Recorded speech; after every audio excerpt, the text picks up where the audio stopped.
दोस्तों, एक लड़का दुबई कई सालों से रहकर काम करता है और इसी बीच उसकी शादी हो जाती है। लेकिन शादी के बाद जब फिर वापस दुबई जाता है तो अपने पत्नी के बिना उसका दिल ही नहीं लगता। वह हमेशा के लिए वह काम छोड़कर अपने देश वापस आ जाना चाहता था ताकि अपनी खूबसूरत पत्नी के साथ अपना वक्त बिता सके। लेकिन दोस्तों, इससे उस कंपनी का बड़ा नुकसान होने वाला था। फिर अचानक कंपनी वालों ने एक ऐसा जो है आइडिया लगाया कि उसकी पत्नी को ही वहां पर बुला लिया ताकि वह अपनी पत्नी के साथ भी रह सके और उनका काम भी होता रहे। लेकिन दोस्तों, कहते हैं कि आप कितना भी पैसा क्यों न कमा लो, लेकिन कभी भी अपनी पत्नी को दुबई में या जो है गल्फ कंट्री में लेकर नहीं जाना चाहिए, क्योंकि वहां पर जो है सुरक्षित नहीं रह पाती हैं। अब दोस्तों, इस बात का उसे भी हमेशा डर लगा रहता था। और एक दिन जब उसके मालिक की नज़र उसकी पत्नी पर पड़ती है तो दोस्तों वह उसका दीवाना हो जाता है। वह बहुत ही एक रोचक पल होता है। तो दोस्तों, आइए जानते हैं पूरी कहानी, क्योंकि यह कहानी भी एक बहुत ही रोचक और अद्भुत कहानी है। तो दोस्तों, आइए जानते हैं पूरी कहानी इस वीडियो में। लेकिन वीडियो में आगे बढ़ने से पहले बस वही रिक्वेस्ट कि वीडियो को लाइक कर दीजिए, चैनल को भी सब्सक्राइब कर लीजिए ताकि मेरा हौसला बढ़ता रहे। दोस्तों, यह कहानी है उत्तर प्रदेश के जौनपुर की। एक लड़का जिसका नाम सुनील होता है। 2003 से वह दुबई के बतौर इलेक्ट्रीशियन काम करता था। वह बहुत ही अच्छा इलेक्ट्रीशियन होता है। कई बिल्डिंगों में वह काम बतौर हेड इलेक्ट्रीशियन का काम करता था और कंपनी के लिए बहुत उपयोगी बन रहा था। और दोस्तों, इसी बीच 2012 में करीब 10 साल दुबई में रहते हुए उसको हो गए थे, लेकिन उसकी उम्र 30 साल हो जाती है। अच्छे खासे पैसे भी कमा लेता है। तो सोचता है कि अब पैसे ज्यादा कमाने से क्या फायदा, अब तो शादी भी कर लेनी चाहिए। दोस्तों, वो घर आता है और एक बहुत ही खूबसूरत लड़की जिसका नाम संध्या होता है उससे शादी कर लेता है। अब दोस्तों, शादी के बाद सुनील और संध्या बहुत ही प्यार मोहब्बत से रहने लगते हैं। लेकिन कहते हैं कि अच्छे दिन कब गुजर जाते हैं पता ही नहीं चलता। अब दोस्तों, 3 महीने यूं ही बीत जाते हैं और उसकी छुट्टी भी खत्म हो जाती है। उसके बाद वो संध्या को उसके मायके छोड़ देता है और उसके बाद वो दुबई चला जाता है। तो फिर दुबई जाने के बाद उसका और संध्या का एक दूसरे के बिना मन नहीं लग रहा था। संध्या उसको जो है बार बार फोन करती है और कहती है कि आप मुझे छोड़कर कहाँ चले गए, आपके बिना मेरा मन ही नहीं लगता। तो सुनील कहता है कि अभी तो मुझे आए हुए 1 महीने भी नहीं हुए हैं, अभी तो छुट्टी जो है मुझे 2 साल बाद ही मिलेगी, और जो तुम्हारा हाल है वही मेरा भी हाल है। लेकिन अब मैं जो है क्या कर सकता हूँ। संध्या कहती है कि मैं कुछ नहीं जानती, कैसे भी करके तुम आओ मेरे पास, मैं तुम्हारे बिना नहीं रह सकती। दोस्तों, फिर वह सोचता है कि यार सही बात है, 30 साल मेरी उम्र हो गई है, अब तो मैंने शादी भी कर ली है, और अब इतना ज्यादा पैसे कमाकर भी क्या करूंगा जब अपनी पत्नी को ही टाइम नहीं दे पाऊंगा। दोस्तों, वो अपने मालिक से कहता है कि मैं जो है अब घर पर जाना चाहता हूँ, मेरा हिसाब कर दीजिए। तो दोस्तों, चूंकि वह 10 साल से काम कर रहा था, उसके फंड वगैरह भी कट रहे थे। अब 2-2.5 लाख रुपए या 3 लाख रुपए उसके बन रहे थे। उस हिसाब से सोचता है ये पैसे आसानी से मिल जाएंगे तो मैं घर चला जाऊंगा, वहीं पर कुछ काम करूंगा। लेकिन दोस्तों, उसका यह रास्ता इतना आसान नहीं होता है। अब दोस्तों, सुनील मैनेजर से कहता है कि मैं यह काम छोड़ना चाहता हूँ। तो मैनेजर जो है उसके शेख होते हैं, उनसे उन जो कहता है कि एक ऐसा ऐसा बंदा है हमारे पास, उसकी शादी हो गई है, अपनी पत्नी के लिए वो अपने घर जाना चाहता है, लेकिन वो हमारे लिए बहुत उपयोगी बंदा है, क्योंकि वह एक इलेक्ट्रीशियन है। उसका काम का कोई जवाब नहीं है। वो नहीं रहेगा तो हमारा बहुत काम फंस जाएगा। फिर शेख कहते हैं कि फिर कैसे भी करके उसको रोको काम पर, या फिर उसको एक काम करो, उसकी पत्नी को ही यहाँ पर बुला लो। लेकिन मैनेजर कहता है कि ये पॉसिबल नहीं है, क्योंकि दोस्तों जो गल्फ कंट्री के रूल होते हैं, अगर कोई इंजीनियर है, कोई डॉक्टर है, या कोई मैनेजर है, या कोई बहुत बड़े पोस्ट पर है जिसकी कमाई कम से कम 4 से 6 लाख रुपए महीने हो, तभी वो अपनी पत्नी को वहां पर ले जा सकता है। क्योंकि वो नहीं चाहते थे कि उनका स्टैंडर्ड कोई आकर इस तरीके से कोई गरीब आदमी वहां पर आकर उनका स्टैंडर्ड खराब करे। लेकिन दोस्तों, इसका भी उपाय उन लोगों के पास था। वो लोग सुनील का फर्जी जो है इंजीनियर की डिग्री बनवाते हैं और उसके बाद फिर उसके पत्नी को आने की जो है परमिशन मिलती है। संध्या का भी पासपोर्ट बनवाया जाता है। उसके बाद सुनील जाता है अपने गांव पर, संध्या को दुबई लेकर के आता है। अब दोस्तों, संध्या को दुबई जाने का जब मौका मिल रहा था तो वो बहुत खुश थी, खुशी खुशी दुबई जाती है। वहां पर उसके लिए जो है एक बेहतरीन फ्लैट का इंतजाम किया जाता है। उसके बाद 2-3 दिन के बाद सारा इंतजाम होने के बाद सुनील काम पर वापस जाने लगता है। तो 10 दिन बीते होंगे, एक दिन मैनेजर कहता है, क्या हाल है सुनील, कैसी चल रही है तुम्हारी जिंदगी? अब तो तुम्हारी पत्नी यहाँ पर है, अब तो मौज ही मौज होगा तुम्हारा। अब दोस्तों, जो मैनेजर होता है वो साउथ इंडिया का मद्रास का रहने वाला होता है, उसका नाम होता है पारस रेड्डी। तो सुनील कहता है कि बहुत बहुत धन्यवाद सर, बहुत अच्छी तरीके से हमारी जो है लाइफ चल रही है, और आपने जितनी मदद की उसके लिए जो है आपको बहुत बहुत थैंक यू। तो पारस कहता है, भाई थैंक यू से काम नहीं चलेगा, कुछ पार्टी वगैरह करनी पड़ेगी तुम्हें। तो अब सुनील कहता है, सर इसमें कौन सी बड़ी बात है, जिस दिन आप कहें उस दिन मैं आपको पार्टी दे देता हूँ। तो पारस कहता है, भाई कहीं बाहर की पार्टी मुझे नहीं चाहिए, हम तुम्हारे घर पर आएंगे, तुम्हारे पत्नी को देखेंगे, तुम्हारे पत्नी के हाथों का बना खाना खाएंगे। अब दोस्तों, जब सुनील यह बात सुनता है तो डर जाता है, क्योंकि उसने सुना था कि कोई भी अपनी पत्नी को लेकर वहां पर जाता है तो उसको वहां के जो है शेख वगैरह जो है हड़प लेते हैं, उनके साथ बहुत गलत काम होता है। तो वह भी अब घबरा जाता है। वह बोलता है कि सर क्या घर पर आएंगे, कहीं बाहर ही आपको पार्टी दे देंगे, कहीं भी आप जो है। तो वो बोलता है, नहीं तुम्हारे घर पर ही आएंगे, और तुम बाहर क्या पार्टी दोगे, बाहर तो हम रोज ही खाते हैं। अब दोस्तों कहता है कि ठीक है सर, किस दिन आप आएंगे? तो पारस कहता है, शुक्रवार के दिन हमारी छुट्टी रहती है, उसी दिन हम लोग आएंगे। अब दोस्तों, शुक्रवार का दिन आता है, सुबह से ही सुनील और उसकी पत्नी संध्या उसके जो है आव भगत में लग जाती है। कई तरीके के वह लोग खाना बनाते हैं, और उसके बाद शाम को 8 बजे पारस रेड्डी और उसके साथ 2 और लोग उसके फ्लैट पर आते हैं, और आकर हाल में बैठे होते हैं। अब दोस्तों, खाने पीने का इंतजाम था ही, अब उनके सामने एक से एक खाना आने लगता है, वह लोग खाते हैं। पीने वगैरह का भी जो है व्यवस्था कर रखी थी, तो लोग पीते भी हैं।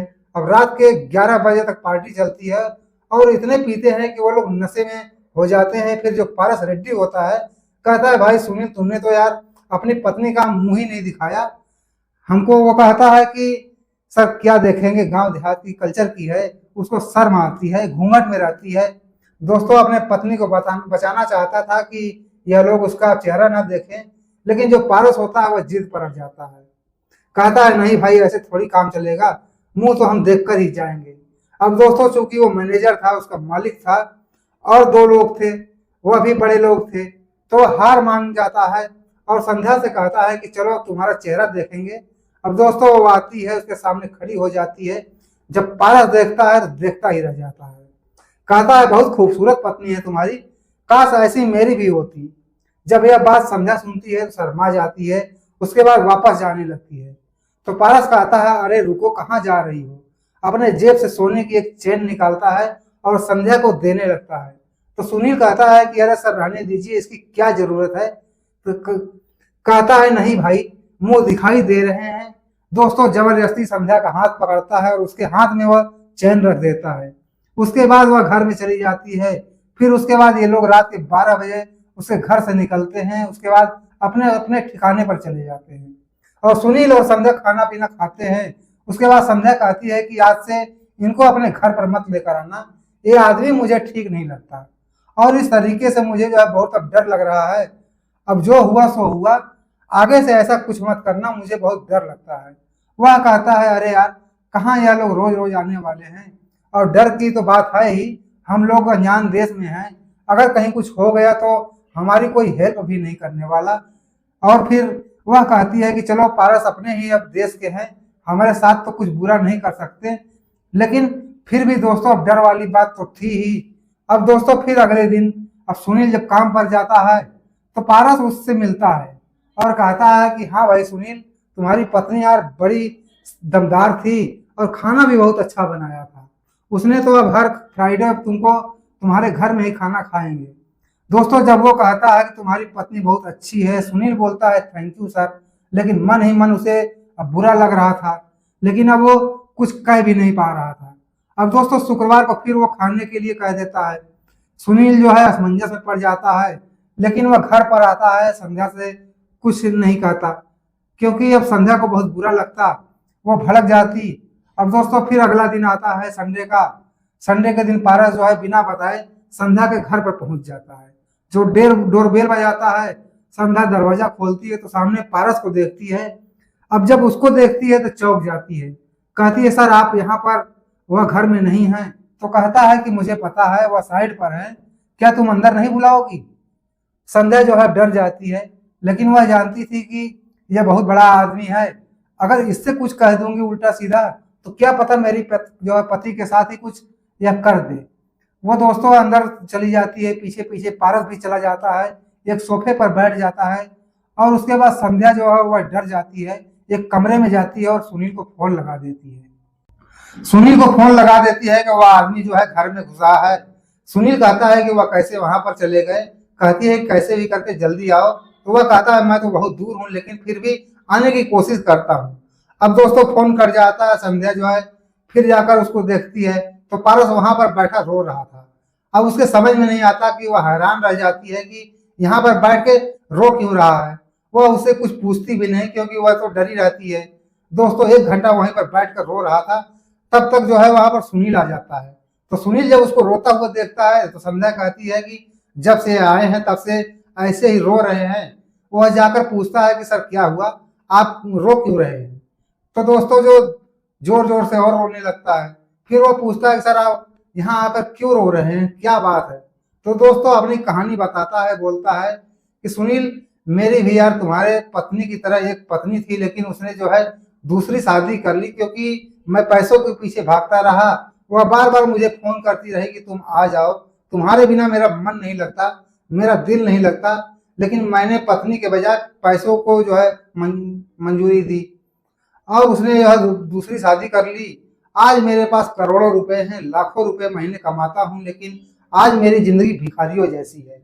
तो सुनील कहता है कि लेकिन सर आप यहाँ पर किस लिए आए, आखिर क्या काम है। तो कहता है कि मैं तुम्हारे पत्नी से पूछने आया था कि अगर तुम्हारी नजर में मेरे लिए कोई लड़की हो तो मेरी भी अब शादी करवा दो। अब दोस्तों सुनील हैरान हो जाता है, कहता है सर आपकी उम्र 40 साल की हो गई है, कौन सी लड़की आपसे शादी करेगी।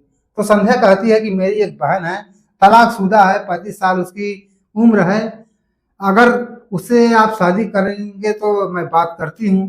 तो पारस कहता है कि कैसी भी लड़की हो बस मेरी शादी करवा दो, क्योंकि घर पर भी मेरा कोई नहीं है, माता पिता थे उन दोनों की मौत हो चुकी है, अब मैं अकेला पड़ गया हूँ, रिश्तेदार भी कोई मतलब के नहीं है, कोई मतलब नहीं रखते।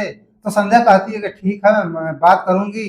अब दोनों उसके बाद जो अपने माँ बाप से गांव में जो कॉल करती हैं, बात करते हैं, जौनपुर में अपनी बहन से बात करती है और कई बार सुनील और संध्या की जो है पारस से आपस में बात होती है, फिर उसके बाद मुलाकात होती है। अंत में इन लोगों को भी अब लगता है कि पारस वाकई में सही बंदा है। अब दोस्तों संध्या की बहन का नाम राधा होता है, पारस जो है इंजीनियर था, उसके पास डिग्री थी, असली वाली डिग्री थी, तो वो जो है पासवर्ड बनवाता है राधा का और राधा को दुबई लाया जाता है। पारस और राधा दोनों पति पत्नी के रूप में रहने लगते हैं। सुनील का जो फ्लैट था 2 कमरों का जो है बेडरूम था, उसी में ये लोग एक साथ रहते हैं और 1 साल बाद जो है फिर गांव जाते हैं, एक मंदिर में सादगीपूर्ण तरीके से ये लोग शादी करते हैं। उसके बाद फिर दुबई आ जाते हैं और एक साथ बहुत शानदार तरीके से रहने लगते हैं। अब दोस्तों 10 साल वो एक साथ रहते हैं। पारस वाकई में बहुत अच्छा आदमी था, बहुत सारे पैसे थे उसके पास। उसके बाद पारस ने उन लोगों को जो है कई देशों की सैर कराई, 10 साल बहुत आराम से रहे। अब इस बीच पारस और राधा के 2 बच्चे हुए, संध्या और सुनील के भी 2 बच्चे हुए। सारे लोग दुबई में ही रहते थे। अब दोस्तों सब कुछ ठीक ठाक चल रहा था, लेकिन जो 2023 में 50 साल की उम्र में पारस रेड्डी को हार्ट अटैक से मौत हो जाती है। उसके मौत के बाद पूरा परिवार सदमे में डूब जाता है, सारे लोगों का जो है रो रो कर बुरा हाल हो जाता है। उसके बाद किसी का दुबई में दिल नहीं करता, किसी का वहां पर मन नहीं लगता काम में। सुनील वहां से सबको लेकर अब घर चला जाता है। जो राधा थी उसकी पत्नी थी, मद्रास जाती है, उसे घर पर कुछ दिन रहती है, लेकिन उसका वहां पर भी मन नहीं लगता। अंत में जो है वहां पर उसकी प्रॉपर्टी थी थोड़ी बहुत, उसको वो बेच देती है और जो भी उसके खाते में पैसे वगैरह थे पारस रेड्डी के, क्योंकि पहले से पता था कि उसको दिल की बीमारी है, तो उसने सारा कुछ राधा के नाम कर रखा था। दोस्तों आज तो उनके पास पैसों की कमी नहीं है, लेकिन पारस रेड्डी की कमी उन्हें जो है जिंदगी भर खलती रहेगी। वह लोग उसे बहुत याद करते हैं। तो दोस्तों यह रही कहानी, आप लोगों को कैसी लगी कमेंट करके जरूर बताएं, और अगर अच्छी लगी हो तो वीडियो को लाइक नहीं किया है तो वीडियो को लाइक कर दीजिए, चैनल को सब्सक्राइब कर लीजिए इसी प्रकार की कहानी के लिए। फिर मिलेंगे दोस्तों किसी अगले वीडियो में, तब तक के लिए अपना ख्याल रखें। जय हिंद।